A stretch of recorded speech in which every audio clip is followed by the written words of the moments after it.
Radhe Radhe friends, हमारे YouTube channel में आपका बहुत बहुत स्वागत है। बंधुओं, आज हम कार्तिक महात्म्य का तीसरा अध्याय श्रवण करेंगे, पानी की उत्पत्ति की कथा। तो प्रेम से बोलिए विष्णु भगवान की जय, कृष्ण भगवान की जय। सत्यभामा बोली, आप सभी काल में व्यापक और सभी काल आपके आगे समान हैं। फिर यह कार्तिक मास ही सब मासों में श्रेष्ठ क्यों है? सब तिथियों में एकादशी और सब मासों में कार्तिक मास को ही आप अपना प्रिय क्यों बतलाते हैं? इसका कारण कहिए। भगवान कृष्ण बोले, हे प्रिय, तुमने मुझसे बहुत अच्छी बात पूछी है। सुनो, मैं तुमको इसका कारण बतलाता हूँ, ध्यान से सुनो। इसी प्रकार एक बार महाराज बेन के पुत्र राजा पृथु ने प्रश्न के उत्तर में देव ऋषि नारद से प्रश्न किया था और श्री नारद जी ने उसे कार्तिक मास की महिमा बताई थी। राजा पृथु के प्रश्न के उत्तर में देव ऋषि नारद ने कहा था, हे राजन, एक समय शंख नामक एक राक्षस बड़ा बलवान और अत्याचारी हो चुका है। उसने अपने अत्याचारों से तीनों लोगों को कंपायमान कर दिया था। उस शंखासुर ने स्वर्ग में रहने वाले देवताओं को जीतकर इंद्र आदि 10 लोकपालों के अधिकारों को छीन लिया। उससे डरकर सभी देवता सुमेरु पर्वत की गुफाओं में कुटुंबियों के साथ बहुत दिनों तक छिपे रहे थे। वे सुमेरु पर्वत की गुफाओं में निश्चिंत होकर रहने लगे। उधर जब शंख को पता चला कि देवता आनंद से सुमेरु पर्वत पर रहने लगे हैं, तो उसने सोचा कि ऐसी कोई दिव्य शक्ति जरूर है जिसके कारण अपना अधिकार छीन जाने पर भी देवता बलवान होते हैं। यह सोचते सोचते वह इस परिणाम पर पहुंचा कि वह सब वेद मंत्रों के बल से ही बलवान हो रहे हैं। अगर इनसे वेद छीन लिए जाएं तो वह अपने आप निर्बल हो जाएंगे।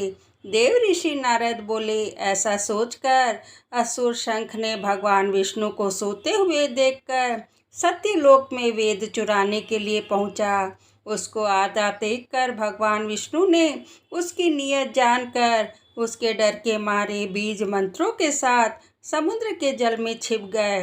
शंख भी वेद मंत्रों तथा बीज मंत्रों को ढूंढता हुआ समुद्र में प्रविष्ट हो गया, लेकिन न तो उसको वेद मंत्र मिले और न ही बीज मंत्र ही। जब शंख समुद्र से निराश होकर वापस लौटा तो उस समय श्री ब्रह्मा जी पूजा की सामग्री लेकर सब देवताओं के साथ भगवान विष्णु की शरण में पहुँचे और भगवान को गहरी नींद से जगाने के लिए गाने बजाने लगे और धूप गंध आदि से बार बार उनका पूजन करने लगे।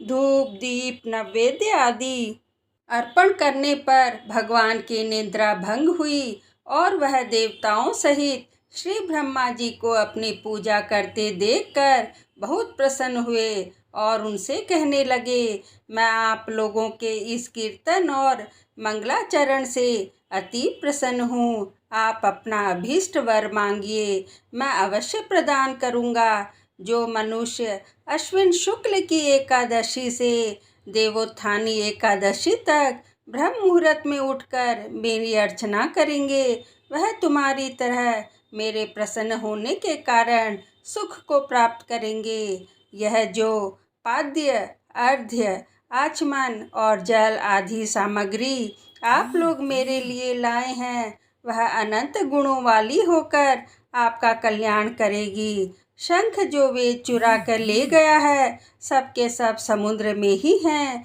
मैं उस शंखासुर को मारकर ले आता हूँ। आज से मंत्र बीज और वेदों के साथ चारों वेद प्रतिवर्ष कार्तिक मास में जल में विश्राम किया करेंगे। अब मैं मत्स्य का रूप धारण करके समुद्र में जाता हूँ और आप लोग भी ऋषि महर्षियों को साथ लेकर मेरे साथ चलें। जो कार्तिक मास में पहर रात्रि पहले स्नान करते हैं, वे निश्चय ही अक्षय फल को पाते हैं। वह अज्ञात में अमृत स्नान कर फल प्राप्त करते हैं। हे देवेंद्र, जो कार्तिक मास में व्रत करते हैं उन्हें सब प्रकार से धन, पुत्र पुत्री आदि देते रहना, उन्हें सब आपत्तियों से बचाते रहना। हे धनपति कुबेर, मेरी आज्ञानुसार तुम उनका धन धान्य बढ़ाते रहना, क्योंकि इस प्रकार का आचरण करने वाला प्राणी मेरा रूप धारण करके जीवन मुक्त हो जाता है। जन्म से लेकर मरण पर्यंत जिसने विधि पूर्वक यह उत्तम व्रत कर लिया है वह आप लोगों का भी पूजनीय है।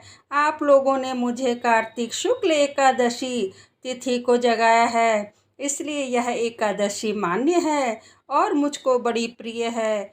हे देवताओं, यह दोनों व्रत नियम पूर्वक करने से प्राणी मेरे समीप पहुँचते हैं।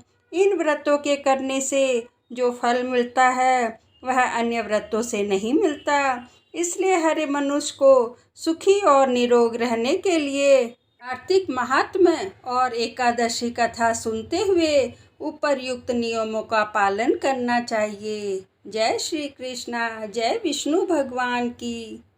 इस तरह कार्तिक मास का तृतीय अध्याय संपन्न हुआ।